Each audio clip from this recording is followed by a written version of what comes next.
progressiste. Je le disais à mes amis, c'est un code progressiste qui permet au Sénégal d'aller de l'avant. Malheureusement, il y a un article, l'article 27, notamment en son dernier alinéa, c'est-à-dire le dernier paragraphe qui est problématique. D'autant plus que les articles 25 et 26 sont très clairs. L'article, je vais vous les lire. Hein. Je voulais d'abord préciser que nous sommes ici pour parler de ce code et non pas des dérives sur les réseaux sociaux. Parce que beaucoup confondent. On n'est pas là pour parler des éventuelles dérives que les gens peuvent signaler ou observer dans les réseaux sociaux.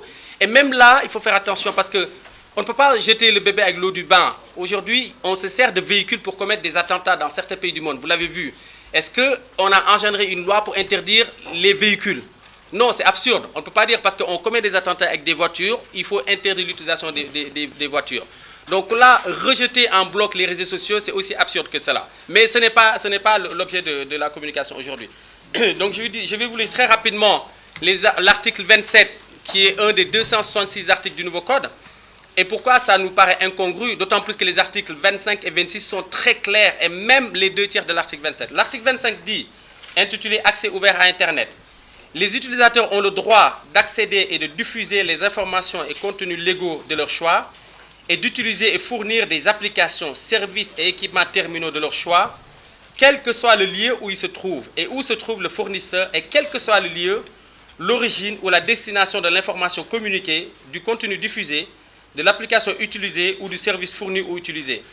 Les fournisseurs d'accès à Internet traitent tout trafic de façon égale et sans discrimination, restriction ou interférence, quel que soit l'expéditeur et ou le destinataire, les contenus consultés et ou diffusés, les applications et ou les services utilisés ou fournis, ou les équipements terminaux utilisés. C'est juste formidable. L'article 26, qui s'intitule « Accord entre les opérateurs fournissant un accès à Internet et les utilisateurs » dit « Les accords entre les opérateurs fournissant un accès à Internet et les utilisateurs sur les conditions commerciales et techniques et les caractéristiques des services d'accès à Internet, tels que les prix, les volumes de données ou le débit, et toute pratique commerciale mise en œuvre par les opérateurs fournissant un accès à Internet ne limite pas l'exercice par les utilisateurs des droits énoncés à l'article 25. » Et là, on entre dans l'article 27, qui s'appelle « Mesures raisonnables de gestion du trafic », qui dispose que les dispositions de l'article 25 n'empêchent pas les fournisseurs d'accès à Internet de mettre en œuvre des mesures raisonnables de gestion du trafic. Pour être réputées raisonnables, les mesures sont transparentes, non discriminatoires et proportionnées, et elles ne sont pas fondées sur des considérations commerciales. Très bien.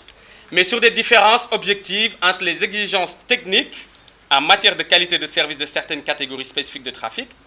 Ces mesures ne concernent pas la surveillance de contenus particuliers et ne sont pas maintenues plus longtemps que nécessaire. Il vous reste une minute. Non, je peux pas.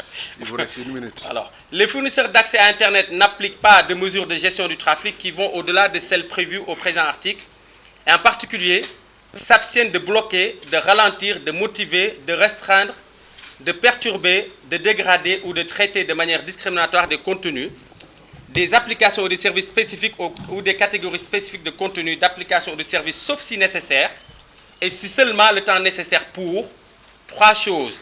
Se conformer aux lois et règlements applicables ou aux mesures donnant effet à ces lois et règlements, y compris les décisions des juridictions ou des autorités compétentes.